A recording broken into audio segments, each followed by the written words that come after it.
I've been getting a lot of requests to make a video that does a refresher on how to play chords on piano. This is perfect if you are someone who just needs a little refresher, who maybe knows a lot of your chords but doesn't know all of them. Today's video is going to break down a really easy method for you to be able to master your major and minor chords in all 12 keys.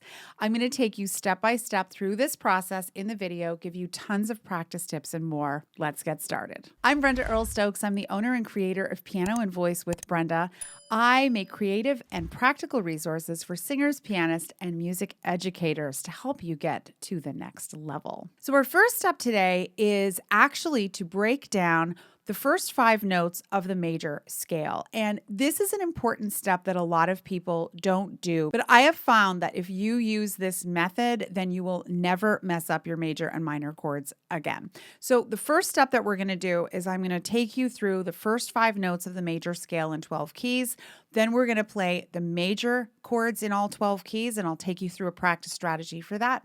And then we're going to work on your minors. So let's get started. So as promised, the first thing that we're going to do is we're going to play the first 5 notes of the major scale, of each major scale in 12 keys.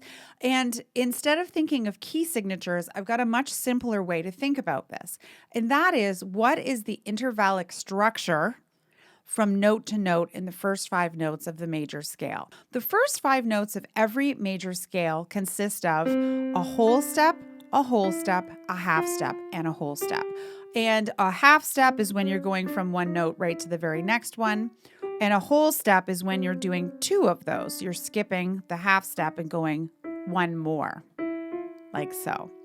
So to remember and to sort out these first 5 notes of the major scale, you play the first note, and then you go up by a whole step, a half step, and a whole step.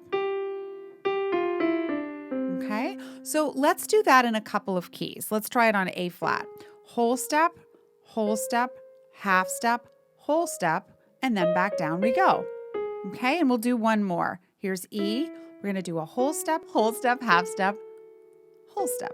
And those are those first 5 notes. So to practice this, all you would do is you can take out your circle of fifths, and I will leave one linked in the description box below so that you can download it for your use. What we're going to do to practice this is you're going to play these first 5 notes of each major scale in all 12 keys. And you're going to do it using the circle of fifths. And I'll just pop one up on the screen. You can go clockwise via the circle of fifths, which means you're going to go from C to G to D to A to E to B, etc., all the way around. And then the next time you sit and practice, be it tomorrow or 3 days from now or in an hour from now, you can go counterclockwise via the circle of fifths. So go C to F to B flat to E flat to A flat, etc.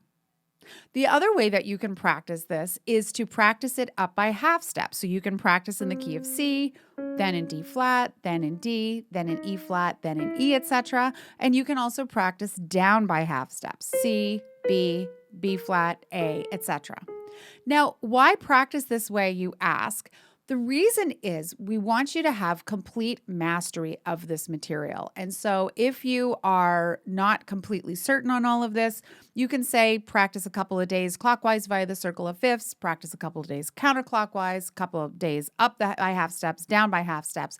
It's just a way of making sure you've mastered this material. And so the next thing that you're going to do once you've practiced those 5-note major scales, remember, once you've played those 5-note major scales, then the chord is right in there. So you've played these 5 notes. Well, these are the notes of the chord, right? So you could play the 5 notes of the major scale and then play the chord like that. Simple. So let's do the next one. You've practiced that 5-note major scale, thinking of the half steps and whole steps. And then you're going to play, that's right, the triad. So let's do the next key. You've got your whole step, half step, whole step. And then you're going to play the triad, okay? If you're hazy on any of this, you definitely want to practice this. This is time very well spent, and you're going to play the triad, okay? Now, What I would also recommend to make this bonus time is switch your hands off. So we're on E now, whole step, half step, whole step. Come back down and play the chord in your left hand, right? So you can trade off the hands. Whole step, half step, whole step, back down. So you could do 3 keys with each hand, right? Or you could do all 12 keys with one hand and switch to the other. It depends on how much time you have and how much stamina you have. So now we've worked through, we're doing time to lapse here, that you've worked through all of the keys and you can play the 5-note major scale and you can play that triad. So the next thing that you're going to do is we're going to get into what I call our standard accompaniment strategy. And the standard accompaniment strategy is your right hand is going to play the chord, your left hand is going to play the root. And when you're accompanying yourself on piano, your left hand is going to be the bass player and your right hand is going to play chords. So we're going to practice now your major triads in all 12 keys via the circle of fifths to get started, with your left hand playing the root and your right hand playing the chord. And I'm going clockwise around the circle of fifths. And if you've practiced the other 2 steps well enough, then this shouldn't be too hard.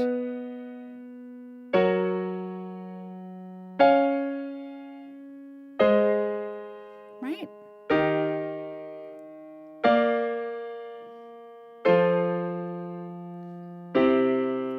Fantastic. So then you can practice the other way by the circle of fifths. You can practice by up by half steps. You can practice down by half steps until those major triads are so firmly secured in your hands that you could play them blindfolded with one hand tied behind your back. Actually, you can't do that because you need to play the bass notes, but you get what I'm saying. So our next move is that we're going to start to work on the minors. Now, the important thing to remember about minor triads is that they are very similar to the major. The only thing that's different, this is the C major chord. The minor chord, we take the third and we lower it by a half step. So here's the C major chord. Here's the C minor chord. And something to remember about how these things are written is that if you just see a C, as I've got up here, that means major. So the default setting in music notation is major. We're in a major-centric world. So you don't have to write anything to indicate that something is major. So if I have an A flat here, that means that it's an A flat major chord. In order to indicate that something is minor, then there's a couple of ways to write it. You'll notice here, it's C with a little dash next to it. So that means minor. You'll see some fake books and sheet music use that. Sometimes you'll see C with a little M next to it, and the M means minor, okay? So that's just something to remember as we're doing it. So what you're going to do is you're going to play C major, and then you're going to lower the third and play C minor. And we're going to go around the circle of fifths and do the same exercise. G major, G minor, D major, D minor, A major, A minor, okay? And you'll work your way around the circle of fifths, minor, right? And don't mind these mixed up accidentals. The Chordy app doesn't always call the notes by the right names, but that's okay. E flat minor, B flat major, B flat minor. Notice I'm playing this slowly. F minor, and then we're back to C and C minor. Excellent. So the next step would be to do the same thing the other way around the circle of fifths, right, as we do, and to do it also up by half steps, down by half steps, right? So you've got all of this all set up and ready to go. Now, our final step is that we're going to isolate the minor chords.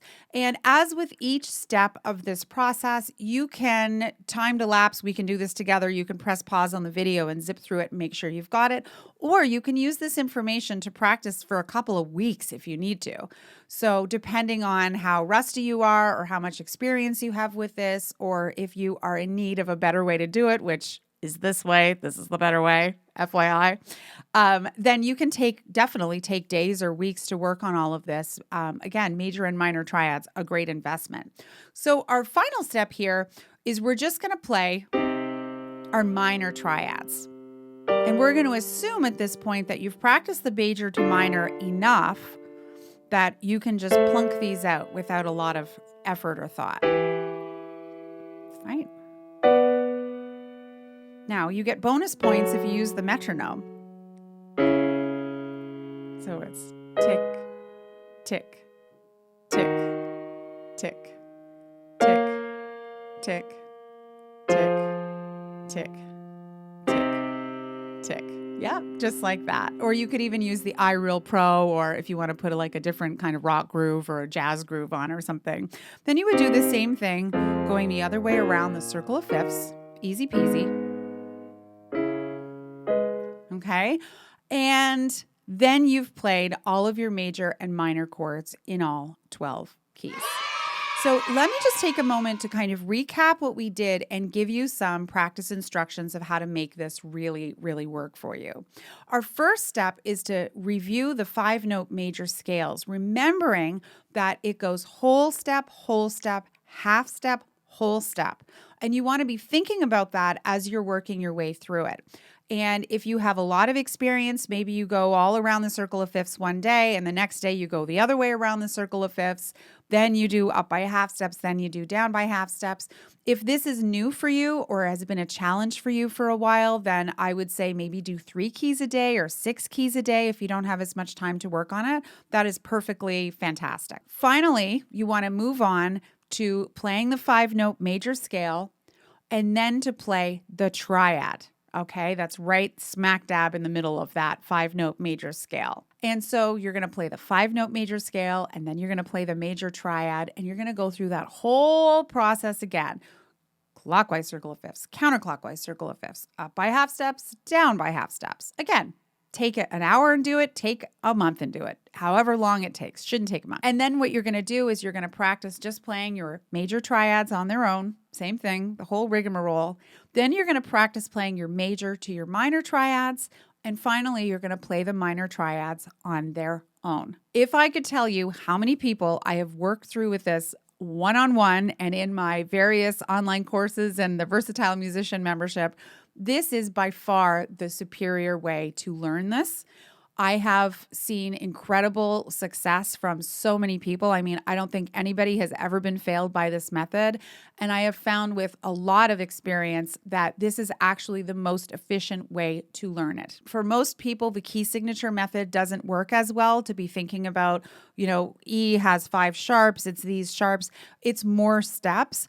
This is a lot quicker of a protocol for it and is using, it's music theory. This is all music theory, but it's using sort of a more direct route to the music theory instead of having to think, what is the key signature? What is the order of sharps and flats? All we're doing is we're thinking about the intervallic structure, so what the distance is between each note. So from an educational point of view, a pedagogical point of view, I found that this has worked the best for pretty much everybody I've ever taught it to. For most people, we can get through all of their major and minor triads in 12 keys within a 3-lesson period or 4-lesson period if they're starting from complete scratch. So I really recommend that you check it out this way. If you want a little extra support with your chords, I have a really terrific free resource that I'll just show you here. What it is it's a chords cheat sheet, and it's 6 pages of them that I have made. And this is a really great resource to have nearby. Obviously, I want you to master your major and minor triads without using a cheat sheet, but in a pinch, these cheat sheets have been really, really helpful. I think I have something like 2,000 downloads of this right now that people have just got. It's totally free. I'll leave a link in the comments below. I hope this video was helpful for you. If so, make sure you leave me a big thumbs up. and leave a comment below. Let me know if this was a new way of working on it or if you've learned it this way before. What's the hardest part for you about playing chords on the piano? If you want to know more about my work, you can check out my website, pianoandvoicewithbrenda.com. There you'll get a whole ton of really terrific resources. And if you want to work with me, I have a really cool membership called the Versatile Musician. And it's kind of like my YouTube channel, but on steroids. It's over 600 unique video tutorials. There's 15 different courses. And I know a lot of my YouTube subscribers have started out with me here and have gone over there because they wanted the structure of not having to be searching for things. It's all in one place, super easy to use, and is really, really affordable compared to private lessons or a lot of other products that are out there. So I highly recommend you check it out. I'll also leave a link in the description box below. Thank you so much for watching, and I'll see you next time.